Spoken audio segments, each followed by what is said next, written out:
So we sitting at a lunch with Mark Moriel one day. And Mark's the leader. Mark Moriel is president and CEO of National Urban League. All right. And former mayor of New Orleans. So there's that to go along with it, right? So I sat at, how you sitting at my right side? I sat at Mark's right side. Yeah. Nobody wanted to sit in that seat at the right or the immediate left. And he sat at the head of the table. Nobody would sit in the left seat. Nobody would sit in the right seat. I said, I'm going to sit at the right hand of power. So I went and sat in the seat like I was the man, right? Because in my mind, I was the man for the movement. He went around the table and he asked, what do y'all want from me as the leader for you here in the Urban League movement? He got to me, he said, Q, what do you want? I said, access. He said, say more. I said, I want access to you when you are a shark in the room amongst sharks. I want to see how you do that because in my plan, I'm going to be a CEO one day. And he just winked at me.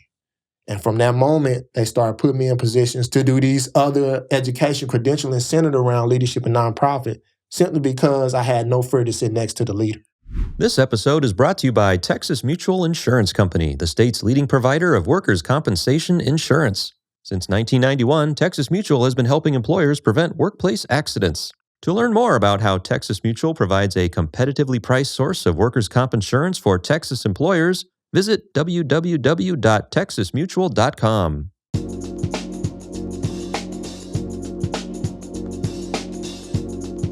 Hello, everyone. Welcome to the Austin Hires Local podcast. My name is Tamara Atkinson. I have the honor of serving as the CEO of Workforce Solutions Capital Area. And on this podcast, we have unfiltered, on-the-record conversations with leaders from across our community. And today is no exception. Today, I have the distinct honor of being joined by the president and CEO of the Austin Area Urban League, Quincy Dunlap. Quincy, thank you so much for being with us. I have a feeling from a little bit of pre-conversation we had that today we're going to learn about your life journey to get to the Austin Area Urban League as its leader. I'm excited to learn about that. I think there's maybe a story in there about French fries, but we'll dig into it and find out a little bit more. I also hope that we can talk today about really how your values around being purpose-driven, how that really drives everything you do at the Urban League. Absolutely. And I'd also love it if you will talk a little bit about any tips you have or your experience in sitting on, the right hand of power. Okay, and what it means to have courage and not be fearful and ask for what you need and how that can result in bettering everyone around you. Are you game for this conversation? Let's go. I'm with you. Let's jump in. All right, Quincy. Because we're Workforce Solutions and we focus on workforce development, one of the questions I like to ask my guests, the first question I like to ask is, tell me about your very first job. Oh, man, my very first job was at McDonald's, affectionately known as Mickey D's. Mickey D's, okay. Yep. I got hired to work fries. No cliche. I hear people talking about working fries, but you actually did it. Yeah. I thought working hamburgers would be better, but the fry station is better. Why is the fry station better? Because everybody wants the fries. Not everybody wants the burgers, but everybody that come to McDonald's, they want the fries. And so how long did you get to work this fry station? I did that probably for like a year. Okay. And then I left there and went to Marshall's, a retail store. Okay. That was my second job. No, I said it wrong. First job was McDonald's. Yeah. Second job was St. Louis Bread Company. Oh, okay. Yeah, so you kind of moved up from fries to bread. Oh yeah, and that was like a culture shock because you go from fast food to what's now Panera. Used to be St. Louis Bread Company in St. Louis, Missouri, and it was a different quality of food and fresh baked breads and fresh baked goods on a daily like that. Yes, my grandmother and my mother could cook and bake and blah blah blah, but to have access to chocolate chip cookies like that and chicken salad sandwiches like that on sourdough bread, magnificent. So I left. You're making me hungry. Oh, yeah. I might have to go to Panera, right? So I left. We should have gotten them to sponsor this podcast. Maybe we should. We won't put it out. We'll send it to them to review first. Write the two agencies a check. Okay, I like that. So I left Panera and went to Marshall's. Okay. And because I wanted to do something different besides food. And I'm like, I didn't like the cashier part of it, but the operational side of it is what I like. But then I ended up being a cashier and a shipping and receiving clerk for Marshall. So I would see everything that came in. Of course, you see the best stuff that come in, so you buy it, right? Yeah, you see yeah. what's coming in. So and- your paycheck went in your pocket and then out your pocket. yeah, and then the family loves the discount that you get on the clothes and the home goods stuff. So this is before they had home goods. Marshall used to get a lot of home good type things. Sure.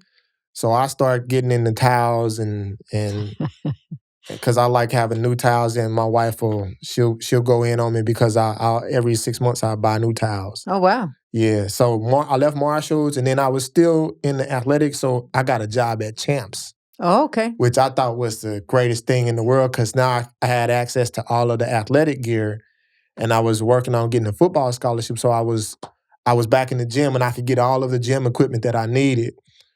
And then, so I worked at Champs. Well, you probably needed to work there after eating fries. Oh, yeah. And then bread for years. Your metabolism is still high. Oh, that's true. Yeah, so that's I was true. still kind of skinny, not like now where I have dad body. So I left there and went to Champs, but I had gotten into training because I wanted to be in the best shape I could go to for football when I got to college. Okay. After not taking the scholarships because I was a knucklehead in high school, right? So I worked at Champs for a little while, and then the opportunity came around graduation time to work at Champs and Chrysler Corporation in Fenton, Missouri. That's a whole different dynamic, right? So I was working at Champs and Chrysler at the same time, and I did that for like 2 years, and then I left Champs altogether. I was working at Chrysler, and then I got a job at Sears as a small engine repair tech because I went to tech school in high school. So CTE was relevant then as it is now. And then so I got the certificate in electronics, so I was able to do small engine repair for Sears and work for Chrysler at the same time. Left Sears and went to work at Transworld Airlines. Wow. Which was what a journey. Yeah, a whole nother professional experience in itself. And I worked Transworld Airlines for a couple of years up until I left for school and got my grades back right while in community college. So I want to just understand. So you've taken us on this career journey. Yeah. Starting with fries. Yeah. And I still eat McDonald's French fries to this day. Very good. I mean, I eat Chick-fil-A fries, the waffle fries, you can't beat it, but... You don't discriminate on your fries. I'm a fry guy. Okay. No pun intended. Okay, so from fries to airlines, this is quite a journey, but now you're the president and CEO of Austin Area Urban League. Like, as you think back to these jobs you had and these work experiences, like, what do you think was most important to help you get to where you are today? Like, what did you learn from those experiences that you think has made you the leader you are today? Purposeful living. Okay, say more about that. Purposeful living leads me to servant leadership in that order, right? In order to be a good leader, you first have to serve and follow. Right? And you still, as a good leader, have to serve and follow. And part of what I was to learn from those experiences is how to serve in any given environment. Okay. And serve and be the best. My idea is always to be the best at what I'm doing. And as you grow and you take jobs, there are certain things you take away from it and certain things you don't. Right. You have great professional experiences and you have horrible professional experiences, right?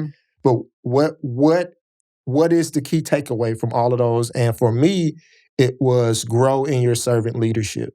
Grow in your service to God's people. So I don't apologize for taking it away from it. Yeah, the money was decent. The money was good. I met a lot of very interesting people. I met some not so interesting people. But at the core of it is I found my purpose in servant leadership. I found my purpose being able to serve people.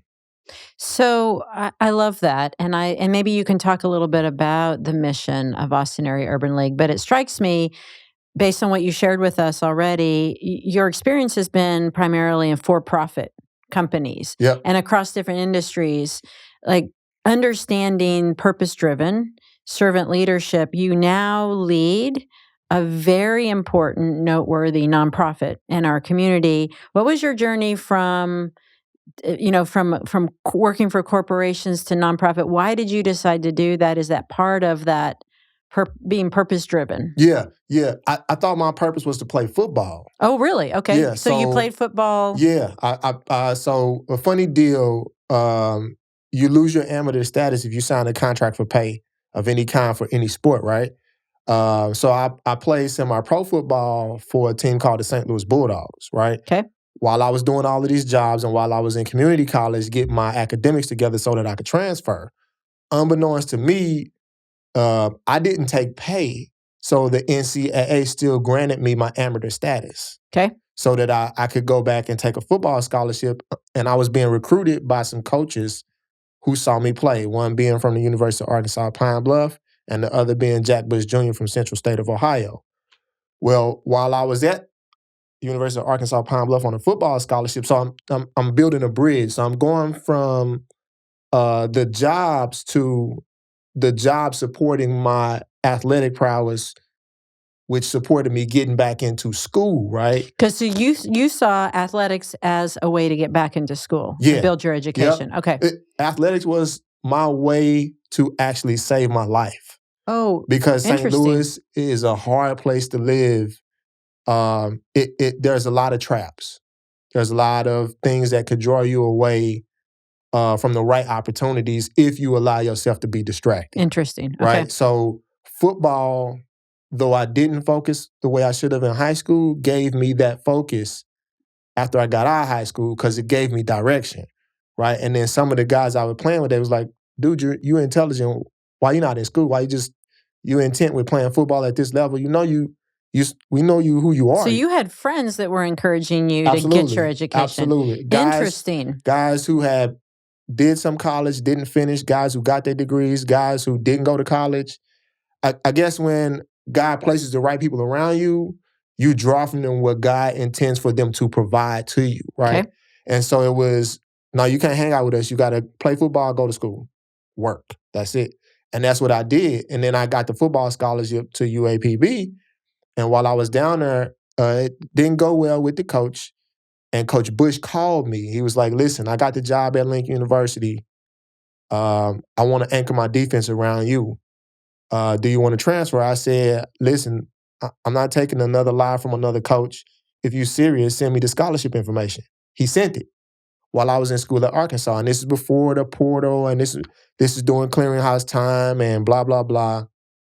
And the University of Arkansas, they redshirted me, right? So I transferred to Lincoln, and while there, yes, I played football, I did all of the student government and stuff. I really got focused on the academic environment.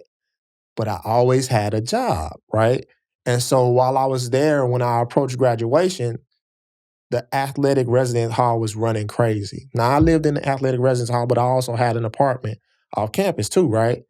And so the school hired me full time to run the athletic dorm as the captain of the football team and the Student Government Association vice president. Wow. Right? So both of those, they saw leadership qualities in you. And I wasn't trying to lead, to be honest. I like playing football, and I don't like anybody disturbing how I play. So if you suck, I'm gonna tell you, or I'm gonna show you suck by doing something to you on the field, right? So I got hired to run the residence hall, and I did that for like 2.5, maybe 3 years. Then they hired me to run the nonprofit that focused on students in the community. Okay, now we're getting to the nonprofit. Yes. So there's a whole transition process to help you develop the skills that you need at each position in that journey, each stop or each milestone in that journey. And when you get to the place where you recognize, you have an aha moment. You say, wow, I did all of that to get to this point. I thought I was just flipping burgers and deep frying French fries, not understanding where it was going to take me. And so I'm running a nonprofit on campus, and I start out as a coordinator, and I'm Dr. Kojo Quarte, who is now, I think he's at Monroe College in Grand Rapids, Michigan. Somewhere up north, he's president of a university. And they start him and Dr. Gadratola Arabian and Dr. David B. Henson and Ms. Constance Williams. David B. Henson, president of Lincoln University. Dr. Quarte, dean of the College of Business and Professional Studies. Dr. Arabian, economics professor. Ms. Williams is the dean of student affairs, or vice president of student affairs at Lincoln University. So they making these investments into me because they wanted to know if I could turn around the nonprofit the same way I turned around the residence hall. Interesting. So we raised the graduation rate, lowered the student debt ratio, and people were actually going to class because it's me. If I'm leading by example, I'm going to class. I wear a shirt and tie to class. So that all the other athletes are seeing another athlete who's a student leader on campus do this thing. So they're like, oh, I'm going to model that behavior. So it changed the thing around, and they wanted to see, could I do it for the nonprofit? So I get with Dr. Corte and Dr. Arabian, and they said, take the energy, but let's structure it in a way to have benefits under a family and community violence prevention program at Lincoln University. So, and I said, well, what am I supposed to do? They said, the same thing you did with the college students, except for we want to replicate that by sending you into the 9th grade center, the middle schools, and the high school. And so I said, well, how am I supposed to do that? I'm not going to drive my car. So they went and bought me a van, right? A 15-passenger van. So I have a schedule driving all around the city, picking up all these kids and bringing them on campus so they can get a snack, a solid meal, mentoring, and tutoring in a higher ed environment. And about 80% of those kids now have college degrees. Wow. Yeah, so I did that. And we had that it was a grant out of Health and Human Services. So you know federal grants, and you know how difficult it could be to administer a federal grant because of the oversight. And imagine that being your first job, is to manage a federal grant on a college campus. Wow. Trial by fire, right? Yeah. And so I get all of it down, and then they promote me to be the director of the program. So apparently you did it right. Yeah, so now I'm responsible, and I go and hire a team because I start managing the money a very specific way. And Dr. Corte and Dr. Arabian, they start taking me around the country to these different conferences to see how nonprofit administration is supposed to be done at the highest level. And I do that, and then Bush gets elected, and he gets a new Health and Human Service director, and I just secure the grant again for another 3 years, for another 3.5 or something like that. And then I do a no-cost extension, and I transition over $90,000. That was the Thursday. New director comes in, starts Monday. Tuesday, they cancel the program all across the country. I get laid off that Tuesday. So I got to go home and tell my wife with a newborn kid, babe, I just got laid off. Well, God has a plan for when you do the right thing by his people, he opens doors for you. I had a relationship with the vice president of employee services at Scholastic Corporation. His wife, Benicia Williams, was the student activities director up under Miss Williams and Kenneth Ferguson, right? So he hires me to run the third shift because he knows I can lead people. This is me going back into corporate now from nonprofit. Okay. Right? So I take those skills, those service skills I learned about how to work with people given their talents and treasures, their time and their treasures. And I'm working on the dock, and we become the most efficient shift for managing Scholastic product intake. And Scholastic was the worst and some of the best professional experiences I had. It helped me understand that not every people is service-oriented. Not every person you meet in a professional environment is service-oriented. And it was really one of the first times I encountered professional sabotage. So I did that for a couple of years where I was a supervisor, and then they kind of flipped the script on me and told me, oh no, your position was temporary. And I actually had my paperwork say, no, this is full-time permanent. And the only reason I didn't sue Scholastic was because Ron Williams was my friend. Him and his family had made sure through college I was good. And I said, I promise I'm not going to make no waves for you. He was like, you got a case, you should get a lawyer. I said, nah, because that's going to affect you because you brought me in. So I got into graduate school at William Woods University. So here we are back in higher ed again, right? So while I'm working higher ed, they don't have a union, but you know me, I don't bite my tongue. So as a supervisor in meetings, I'm going to say what I'm going to say to people. You either going to like it or you're not, but you're going to respect it because I'm coming from a place of truth and integrity. I'm not coming to you because I dislike you or I like you. I'm coming to you because this is what's best for us to be most productive in the environment. Sure. It's never from a malicious place. And so that rubbed some people the wrong way because I wasn't a go along to get along guy. And Tamara, you've been working with me for 5 years. You know I'm not the go along to get along type of guy. If it's the right thing to do, I'm going to be peaceful and I'm going to go along with it. If it is not the right thing to do for the right people, then you're going to get resistance from me. But you're going to also get the action that leads it right. And that kind of rubbed people the wrong way at Scholastic. So my last year, they bust me back down to a stock handler, the lowest position, but they was paying for my graduate school and only had 6 months left, right? And so we decided to move to New York. And so I went and talked to my professors at William Woods and my advisor, and they gave me permission to do my capstone, which is the last 6 months. This is before they were doing virtual. They said, well, we'll figure out a way to bring you into a meeting over the phone and you won't miss a class because your grades are high enough and we think enough of you, we're going to let you finish your degree from New York. That's what William Woods University did, let me finish my master's degree in education administration from the state of New York. So we moved to the city. First job I get, back in nonprofit.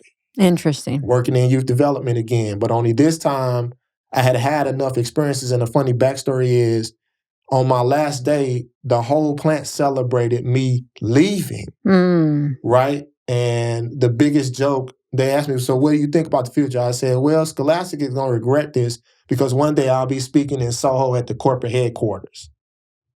Well, what do you think happened about 3 years into my tenure in nonprofit? Scholastic Corporate brings me in as a keynote speaker for an event that I'm doing. So I work at Diaspora Community Service, then Catholic Charities, then the New York Urban League. Now, I grew up in Urban League programming in St. Louis. Okay. So now you didn't tell us that. Right. Yeah. So now life is coming full circle, right? So now I'm at the everything is everything. It's all connected. Everything is everything. It's all interconnected, right? So I'm at the New York Urban League, and I get a chance to work with the national team. This is after I do the thing at Scholastic, and I'm a keynote speaker, and it's in the employee. Somehow the employees back at the factory in Jeff City get wind of it. And they see the picture of me standing with the CEO of the company and me speaking as a keynote at an event. And they said, dude, you actually said you were going to do this. So it blew a lot of their mind. Yeah. And now I'm with the New York Urban League, and I get a chance to do the youth summit with the National Urban League. And I must have did something right because I randomly saw this position one day and I applied for it. I didn't think I would get it. This position here in Austin? No. This is still this is when I'm getting to be full-time at National Urban League. They brought me onto the team to manage the education and youth development portfolio nationwide. Yeah. Right? So I do that. And Mark Moriel, who's the president and CEO of the National Urban League, the key people at National Urban League who made sure I was straight. Obviously, Mark Moriel, who's the CEO, he took a personal interest in my development because I guess I showed him how serious I was about the movement. Hal Smith, who's the leader of EYD, Darlene Marlin, who's vice president of EYD, Aaron Thomas, God rest his soul, Van Williams. So I had a Don Bowen. The list goes on and on. I would go around and volunteer to do stuff in other departments so that I could learn the full breadth of the movement, not just education and youth development. And I never forget, Rhonda Spears Bell, we were doing something at an annual conference, and I had finished what I was doing for Youth Summit, and she just asked me, she said, hey, can you help me move some boxes? Sure, Miss Rhonda, where they at? She was like, you don't have to do this. And I'm like, don't it need to be done? Yeah, well, point me in the direction of the boxes. She said, you got a suit on. I said, so I bought 2 suits. I could change the suit. I can put the suit in the cleaners if it get dirty. So I moved the boxes unbeknownst to me. It set an impression with her because she's a senior vice president. She works right up under Mr. Moriel. So it's like, oh, okay, that's one of our go-tos. So I started getting assignments to go different places at an executive level to represent the National Urban League. Wow. Right? And so we sitting at a lunch with Mark Moriel one day. And Mark's the leader. Mark Moriel is president and CEO of National Urban League. All right. And former mayor of New Orleans. So there's that to go along with it, right? And he brings in this random group of employees from across the National Urban League, and he asks what do y'all want from me as the leader for you here in the Urban League movement? And I heard some of the most random things, and I just kind of laughed at other stuff people were saying so I sat at, how you sitting at my right side? Yeah. I sat at Mark's right side. Yeah. Nobody wanted to sit in that seat at the right or the immediate left, and he sat at the head of the table. Nobody would sit in the left seat. Nobody would sit in the right seat. I said, I'm going to sit at the right hand of power. So I went and sat in the seat like I was the man, right? Because in my mind, I was the man for the movement. He went around the table. He got to me. He said, Q, what do you want? I said, access.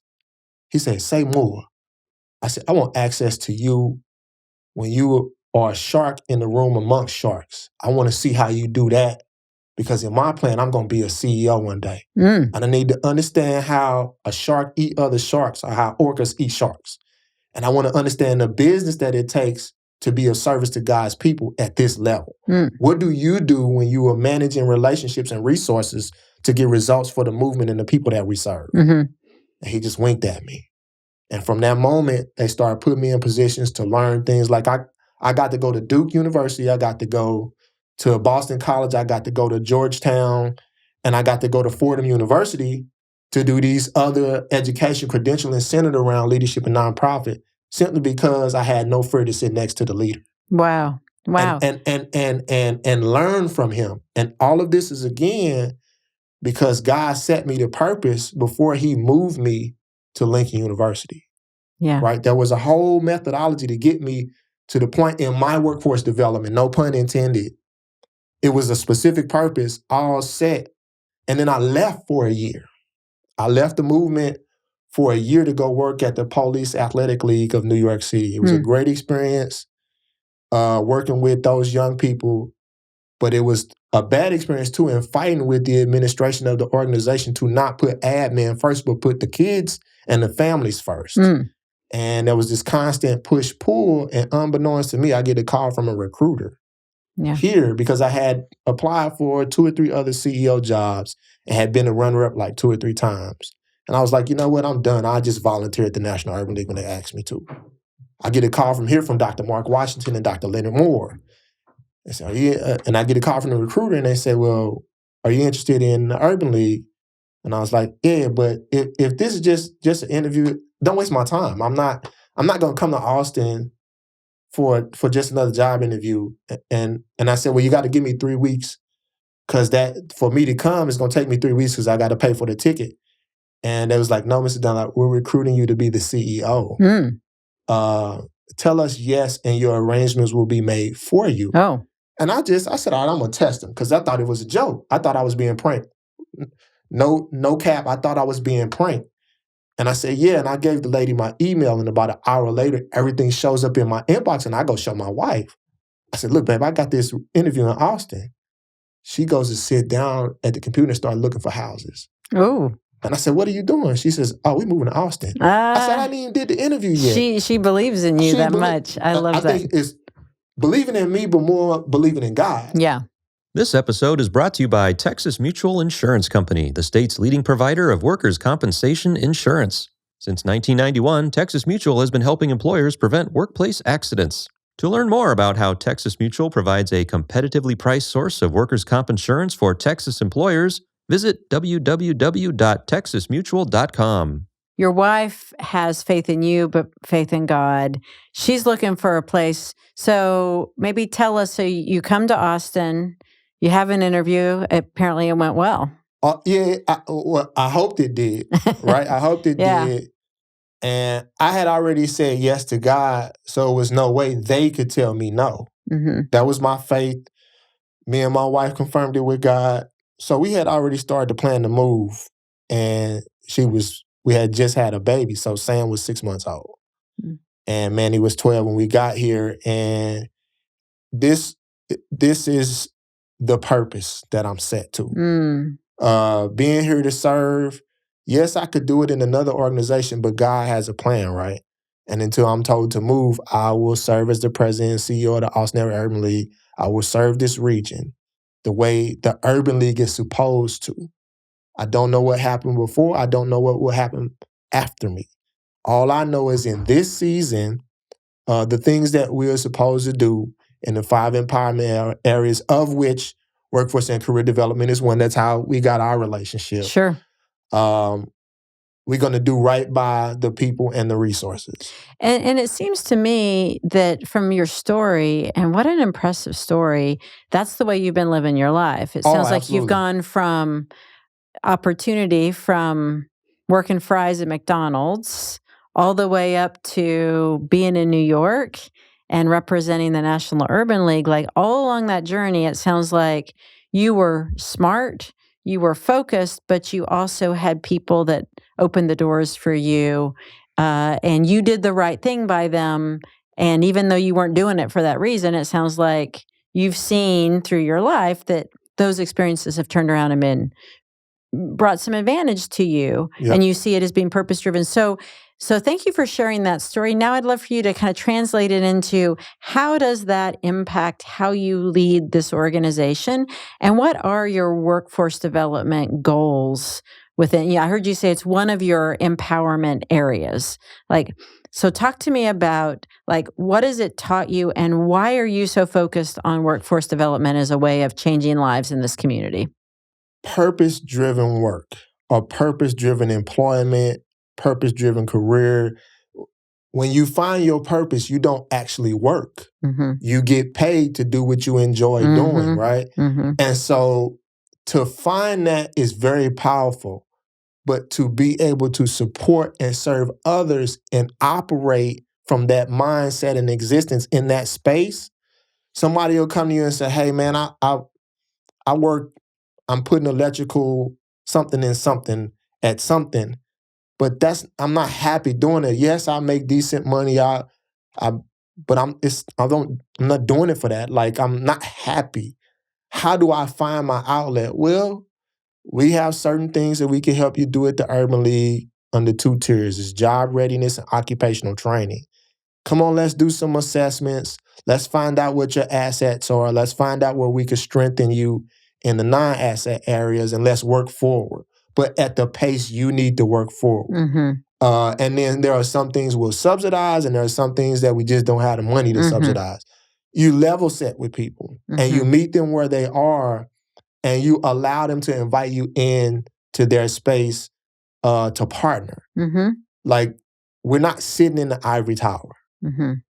We look at our stakeholders, and it's making investment somewhere. Even the people that bring us resources, they're making an investment in us, and we turn around and make an investment back, right? And the ROI looks different. But what is that mutually beneficial, purpose-driven ROI that you can bring to the relationship? This is not transactional. I'm not being transactional. I truly feel like I'm doing my purpose. So you're building a relationship with the people. Yeah, with the people. That's not to say I'm not here to make anybody or everybody happy. There's a specific way that we will do the service and the business of nonprofit, and it will be done with integrity. We get audited all the time, right? Yeah. And so when a stakeholder comes in the door, how is that environment set to receive them? I remember being in places and how I wanted to be received and handled or approached or have a relationship in those environments. And I said, what environment can I set for other people? I don't want nobody coming to feel like we're going to take something from them or that we're going to give something to them. We're going to work with you to set up a realistic career pathway. How does that happen holistically? What do we do to have integrity in the work with an individual, given where we are meeting them at and where they are allowing us into their space? This is not some ivory tower thing. We appreciate getting invited in. I don't go where we're not invited. So, how many people did you serve last year, for example?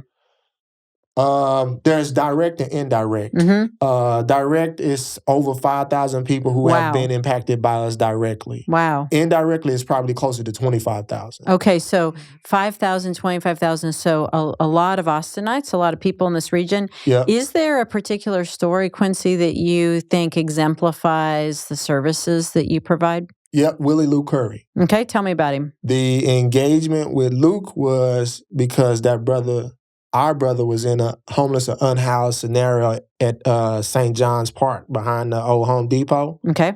And we went there the first year we started trying to do anything. It's about 4 or 5 years ago. So I did some crisis disaster management doing Sandy up in New York. And the National Urban League managed some of the resource distribution out of the Coney Island baseball park, right? And so I brought that same mindset here is, okay, I didn't expect it to be a winter weather disaster because I'm in Texas. So I thought it was going to always be hot. But it happened and we mobilized. I wrote a plan, designed it with my team, and we implemented without any resources. So we went and begged and raised some money and we made it work. Met Luke there. And Luke was like, he saw that we were consistently coming back day after day with opportunities and resources to support that homeless and unhoused community encampment there. And he said, well, what is this thing called the Urban League? Because if you know Luke don't bite his tongue. That's one of the things I like about Luke. Mm-hmm. And he said, well, man, how do I get involved? I said, well, you got to commit to the way we do things. And there are some other things we're going to ask you to not do. And you have to be comfortable not doing the things that's not going to work for you to move forward. Mm. And he said, well, I need a job. I said, I promise if you help us with this encampment, I'm going to give you a job. But your attitude and your approach is what's going to keep you employed with us and growing with the Urban League. So Luke started out as an outreach coordinator. He now manages the resource center that we're retrofitting because Luke has relationships on the ground. He's committed the same way that I did and some others. He's committed to the process. So now Luke is a full-time employee with a team up under him. Just think this guy was homeless and unhoused 2 years ago, but now he's an asset. He was always an asset to the community, but the Urban League gets to benefit from Luke's connections. I love that. And he's a full-time employee of the Urban League to this day. So I thank you for sharing that story. That's quite a journey, and I'm sure all the other those 5,000 individuals you talked about, I'm sure there's a story behind all of them. I'm wondering about, it's great that you, Urban League, was able to employ Luke, give him that opportunity. But I'm wondering about your connection with the business community. How do you work with other employers? Because you can't employ all 5,000 people that need jobs or all 25,000. So how do you work with the business community, and who are some of your champions within the business community? In terms of types of industries that you're supporting? Well, the service industry, hospitality and tourism here in Austin. All right.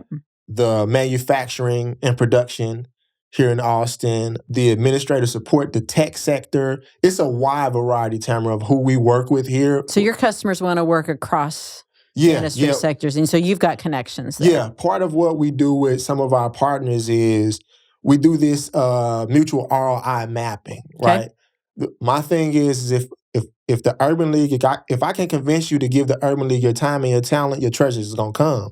So when we sit down, before we ask anybody for some money, we want to talk to you about what, as a stakeholder of the Urban League, do you need? What are you coming to us for?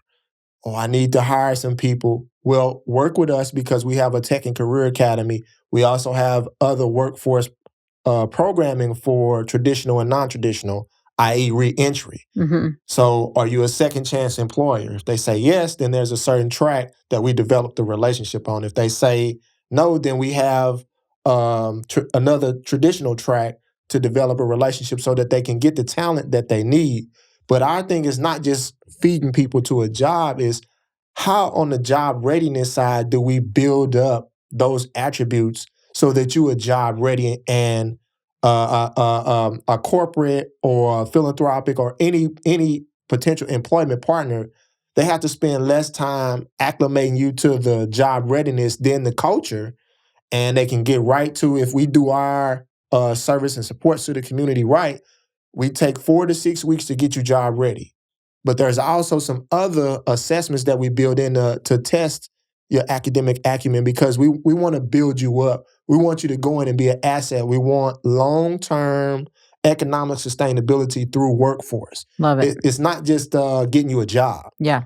How about we get you a job first, but help you develop career aspirations? I love that. Or entrepreneurial aspirations. So there's a whole track to where, again, work for somebody else or work for yourself. Yeah, you got a choice. Now you have options. You have access to opportunity and options. And that's probably the most social, economic freeing thing we could do, is build somebody up to have choices, but still be productive and contributing to society as a taxpayer. So I want to talk to you a little bit about what you just shared with us about how much time you spend preparing workers to be on the job. why is that important in your experience to spend that much time preparing your job seekers? It's twofold. It gives us the opportunity to build a relationship, but it also gives them the opportunity to have greater success in the environment if they don't have to spend time learning the soft skills in the environment. Okay. That's an asset they can take in, and it breeds a more sustainable relationship with the employer. You ever have to have courageous conversations, tough conversations with your clients? Oh, absolutely. Yeah. Yeah, sometimes you have to, again, not sometimes, you always have to meet them where they are. Okay. And sometimes that's not a very articulate conversation. Mm. And I have staff who know how to code switch. Like sometimes you have to let them speak to you in the language that they speak in, then you have to understand it and then translate it back. Or vice versa. You will speak to them in some language that they don't understand, and you have to be adaptable enough for them to feed you back. What you just said don't register. Say it a different way so I can get it because I want to move forward or I want to get better or I want to do something different. So you have to be willing to code switch. And that happens in the job readiness when you assess where they are with certain things. First off, you have to develop a rapport so they can trust you. Sure. Right? Because they're not going to be able to hear it if they don't trust you. Nah. You telling somebody you got to write a resume and they telling you like, man, I got a 3rd grade literacy level. In that situation, we have to spend time in job readiness helping them transition to a level where they're comfortable to even begin to write a resume. Mm-hmm. Well, it strikes me that I can't help but think that your experience in the athletic residence hall and all that experience as a student leader really brought you to where you are now, and your ability to help people see, no, really, this is what I think you should do to get your life on the right track. So I love that you can do that. I want to pivot a little bit to talking about the current environment we find ourselves in, because you've got an organization that is really about empowering people, helping them live their best lives. Actually, why don't you tell us, what is Urban League's mission? And then I want to ask you about how that relates in this current environment. To create a foundation for economic empowerment and a higher quality of life at a sustainable interval. Like when the least among us lives a better quality of life, we all live a good quality of life. So how do we partner with brothers and sisters who are stakeholders, who come through the door for varying reasons, meet them where they are, not just for service, stakeholders are also funders. So how do we meet them where they are to ensure that the quality of life that we subsidize gets better for everybody? I love that. So, okay, so then let's talk about the environment we find ourselves in. We're here in Austin, Texas, booming economy, strong industry sectors, a lot of jobs being created, a lot of jobs growing. It's also hard to live here in terms of affordability. I think our mayor talks about that pretty often, our county judge. I mean, we recognize that's an issue. And we have a new administration in the White House. So there's a lot of different things we are looking at and thinking about that are affecting how we do our job here in Austin. How are you navigating your organization through the current environment? I think the best mindset to take in any environment is an entrepreneurial mindset. Okay. It's neither liberal nor conservative. It's about being able to receive and make investments in the right place. Okay. So the Urban League provides a certain level of autonomy because we're a national brand. I don't necessarily have to conform to everything that everybody in the market has to, because the majority of my funding comes from outside of the market. And so there are certain political games that you can't play with the Urban League. I won't play them with you. If it's not rooted in service, so the very main thing is always stay mission oriented. If you leave with being mission oriented, a person cannot pull on your personal strings to get you to do something outside of that. The focus has to be mission oriented in the current culture. So everybody's not going to want to fund your mission either. You have to be okay with that. Nobody has to fund your mission, right? Nobody has to fund the Urban League. But if you do good things for good people, the right people will come. And you just have to take the time and take a methodical approach to positioning to serve people. The root of the mission is always going back to, how is the Urban League selling serving people at an elevated level? How are we improving people's quality of life? How are we serving, right? The Mayor Watson may come to me for something different than Mayor Adler came to me for. Mm-hmm. And I have to be prepared to deliver on behalf of the people to both of them. Mm-hmm. Same thing with Commissioner Trevelyan and Judge Brown and the court, Mm-hmm. right? Mm-hmm. There are certain things that the bureaucracy requires to do business. Right. And we have to position ourselves to do business with integrity and efficacy, right? Mm-hmm. And when you lead with service rooted on integrity and efficacy, you won't lose. You may not make a lot of friends, Mm-hmm. but the work will always lead. The brand will always lead. Yes, sometimes they don't want to see me because they know I'm gonna come with the fire. Mm-hmm. I'm gonna come with it. I don't care who, anybody can get it Mm-hmm. if it's not benefiting the people. That's from the current President Trump on down to somebody standing on the corner homeless. If you're not doing the right thing for the people, I'm gonna call you out. But I'm gonna call you in before I call you out so we can have a conversation about what's best for the community. I don't think I realized until this conversation how deeply held this conviction is that you have around being purpose-driven and really centering it. It's an important message, I think, for our community to hear and know about you and how you're leading this organization, because I think it's inspirational. You talked about you had an opportunity to give an inspirational conversation, a presentation in one of your previous roles. And I'm feeling today like the message you are sharing with me and through this podcast with listeners is very inspirational, right message at the right time. Let me ask you this last question from me is, what are you most excited about in the coming year? Like if I'm talking to you a year from now, what are you going to be bragging about or talking about that you're really proud that you were able to help on behalf of the community you serve, the people you serve, this great region? What are you going to be proud of? I think it's finalizing the resource center, okay, and being able to offer some new, maybe not new, but some innovative program and services out of that resource center for vulnerable populations. My thing is, when we look at what we're doing, those vulnerable populations, if we prioritize them, we can serve a lot of people. And because again, the society that invests in its most vulnerable populations is the mark of a true society. You are how you spend as a community. If you spend conservatively and you don't make the right investments to elevate quality of life, then you should see a discrepancy between the haves and the have-nots. Mm-hmm. So the thing for me is to close that gap on quality of life and start to elevate the most vulnerable to a different quality of life, and making sure we listen to them as they guide us in the work. I think that's the thing I'm going to be most proud of across my tenure as president and CEO, is understanding that the Urban League takes a very strategic approach to listening to the people who we're supposed to be serving and have them guide our work. And it was like, yeah, we don't have a resource center on this side of town, or it's not doing enough. And it's like finding the niche spaces. That's what we do. And it's partnering with people that do great work already. There are some great smaller entities that do work, and there are some that don't do some great work on the admin side. But it's how are we facilitating the success of everybody? Sometimes the Urban League, as a large organization, you got to know how to shut up and stay out of the way. You don't have to push into every space.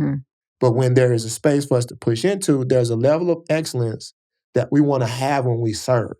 There are certain results that we want to get for the community, or else we won't go into a space. We won't do everything. And it's okay for me to look at some of the organizations, large or small, that we partner with and say, you know what, they're better suited to do that. Yes, we could do it because we're a large organization. We could probably pivot faster than most. But sometimes it's okay for us to stay out of certain spaces because it's some local organizations and smaller nonprofits that are doing great work. And I think if I had my way, the funding that all of us get, we should have to work in a collaborative modality. I've funded some organizations and supported and partnered with some organizations, and we're going to continue to do that because it just breeds great results for the people that we say we serve. Okay. I think that is a great message to end on, is collaboration. Quincy Dunlap, you have brought so much focus to us. I appreciate that you've talked about being purpose-driven in your life and in your leadership at the Urban League. I appreciate that you've talked about centering yourself, your organization on doing the right thing always, even when you're wearing a suit and moving boxes. Yeah. And I heard you talk about how that everyone's success, like your success is when everyone is successful. And how do we look at having the right partners, but support each other? I also dare say, and tell me if this is too much of a stretch, but I heard you say that do the right thing even when you don't know if there's a benefit for you, because you never know who's Absolutely. watching. And do it because it's the right thing to do. But what I really appreciate about your life story is you've been able to, in hindsight, look back and see how doing the right thing and not doing it for a specific purpose, how it has led you to be this great servant leadership in Austin. So Absolutely. we are lucky to have you in Austin, and I feel lucky to call you a friend, Quincy, and thank you for being on the Austin Hires Local podcast. Thank you for having me. Anytime you want me back, call me. All right. Appreciate it. Thank you. Thanks for listening to Austin Hires Local, powered by Workforce Solutions Capital Area. To learn more about what you heard today, or to see what Workforce Solutions Capital Area can do for you, visit wfscapitalarea.com.